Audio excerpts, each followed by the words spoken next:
Halo, assalamualaikum warahmatullahi wabarakatuh. Lemah Bangkulon, Kecamatan Singonjuru yang disebut Lastono, yakni desa yang terdapat petilasan Kanjeng Syekh Siti Jenar.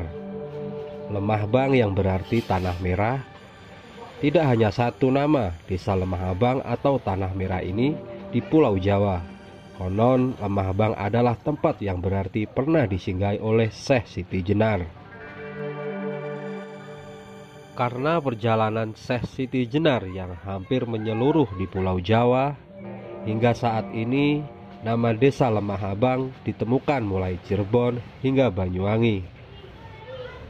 Petilasan di Lemah Abang Kulon ini dikenal dengan nama Lastono. Di sini banyak menyimpan misteri gaib yang diyakini masyarakat setempat dan para penziarah dari kota lain. Kedatangan Syekh Siti Jenar ke bumi Belambangan ini diyakini bukanlah untuk menyebarkan agama Islam, melainkan bertapa atau melakukan keheningan dalam dirinya. Di dalam petilasan Lastono ini terdapat dua makam, yakni Syekh Siti Jenar dan abdinya.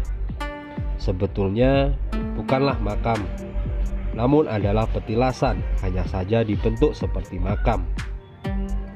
Tempat ini sangat terjaga, selalu bersih dan tak pernah sepi karena banyaknya penziarah berdatangan ke sini. Bahkan sering penziarah yang mengadakan syukuran atau selamatan di tempat ini.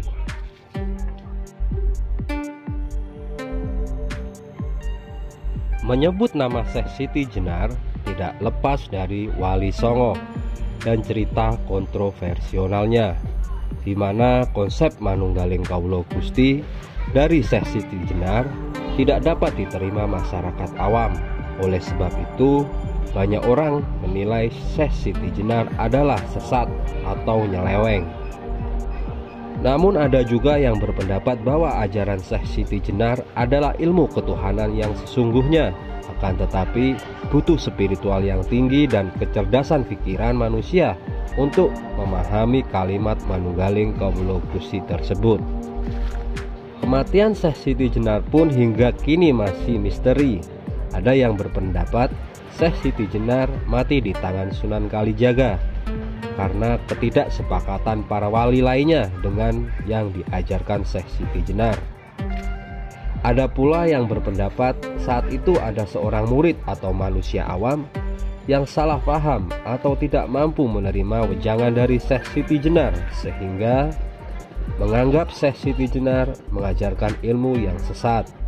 Karena nama Syekh Siti Jenar sudah tercemar, beliau pun tidak mau mengotori nama Wali Songo. Akhirnya beliau memutuskan untuk muksa, dan itu disaksikan oleh para wali.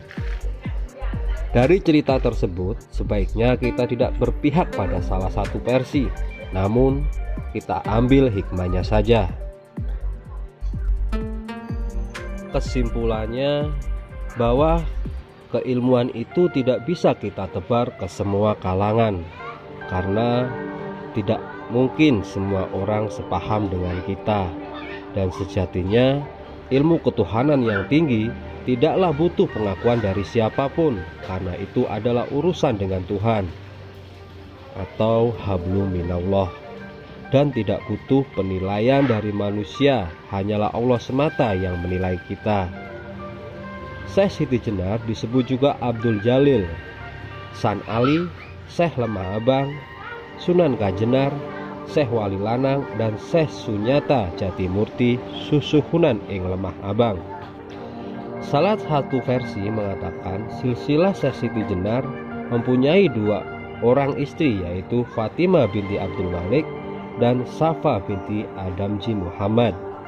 Dari Fatimah mempunyai anak Zainab atau Ratu Arafah dan Sunan Kalijaga.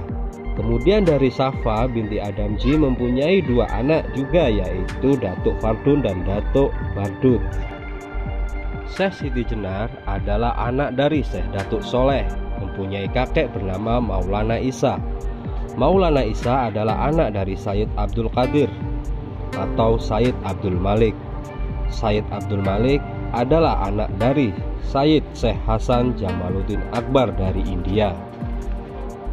Sebagian juga ada yang mengatakan bahwa Syekh Siti Jenar adalah cerita karangan para wali sebagai pelajaran untuk orang awam supaya tidak mempelajari ilmu ketuhanan tanpa dasar spiritual yang benar, apalagi tanpa tanggung jawab seorang guru.